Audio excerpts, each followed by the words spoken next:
এখন আমরা একটা গণতান্ত্রিক রাষ্ট্র নির্মাণ করতে চাই, যেখানেই যান বড় বিতর্ক হচ্ছে নির্বাচন কবে, এটা কি সংস্কারের আগে নাকি পরে নাকি মাঝামাঝি কোনো সময়। একজন লেখক তিনি একটা গল্প লিখুক, প্রবন্ধ লিখুক বা একটা কবিতা লিখুক, আমি ধরে নিচ্ছি যদি সেটা এই বিষয়ের বাইরে হয় তা তো আমার আলোচনার বিষয় না। এখানে আমি আমার দলের কোনো সংস্কার করব কি না সেটা আমার ইচ্ছার উপরে বা আমার দলের ইচ্ছার উপরে নির্ভর করে। আচ্ছা, এখানে সংস্কৃতি কোনো ভূমিকা পালন করতে পারি? অথবা সংস্কৃতির চেতনা কি বলে? একটা নতুন রাষ্ট্র, একটা গণতান্ত্রিক রাষ্ট্র নির্মাণ করবার জন্যে যে সংস্কৃতি এখন পর্যন্ত বিরাজমান, এটাই কি যথেষ্ট? আমরা কি বলেছিলাম যখন আন্দোলন করছি, লোকে বলছে আমাদেরকে তো একটা করে লাভটা কি, এ চলে যাবে বি আসবে, তাই তো, তাতে আমাদের তো কোনো কিছু বদলাবে না।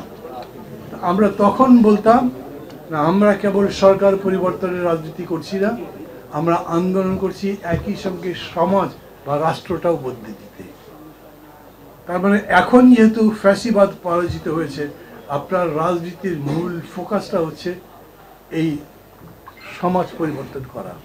আর সমাজ পরিবর্তন করবার প্রশ্ন যদি আসে, তার জন্য সবচাইতে বেশি প্রয়োজন সংস্কৃতি নির্মাণ। আমি দেশের নেতা হয়ে যাচ্ছি কিন্তু আমি ভেতরে ভেতরে একটা ছোট লোক, আমাকে দিয়ে কি হবে? আমি দেশের নেতা হয়ে যাচ্ছি কিন্তু আমি আমার দেশের পরিবর্তন সম্পর্কে ধারণাই রাখি না। এখন অবশ্য একটা সুবিধা কি হয়েছে জানেন, সমাজতন্ত্রের পরিবর্তনের পরে যেরকম আমেরিকার নেতৃত্বে একটা ইউনিপোলার ওয়ার্ল্ড হয়েছে, এখন বাংলাদেশ বিএনপির নেতৃত্বে একটা ইউনিপোলার ওয়ার্ল্ড। মানে আগামী নির্বাচন যখন হবে, সেই নির্বাচনের মূল স্টেক হোল্ডার কে? Sure BNP. তার প্রতিদ্বন্দ্বী কে? অপোজিশন কে থাকবে?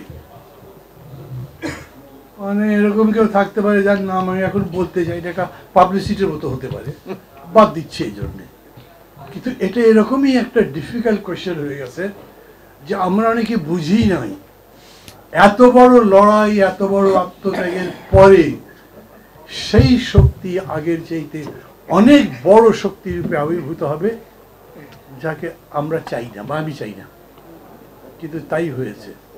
এখন আবার বলছি গণতন্ত্র নির্মাণ করব, একটা নতুন দেশ গড়ব, সেই নতুন দেশের উপযোগী সংস্কৃতি মানে প্রথমত পলিটিক্যাল কালচার যদি না হয় তাহলে সেই দেশ গড়বে না। এখন এরকমই হচ্ছে যে যারা যারা জিতেছেন বা জেতেননি, জেতার জায়গায় আছেন, দে আর টেকিং অল। হচ্ছে তো নাকি? কথা তো হচ্ছে, যে জায়গায় আওয়ামী লীগ ছেড়ে চলে গেছে সেই জায়গায় কারা যাচ্ছে? কেউ তো যাচ্ছে। এই যাওয়াটাকে কিভাবে ব্যাখ্যা করছেন?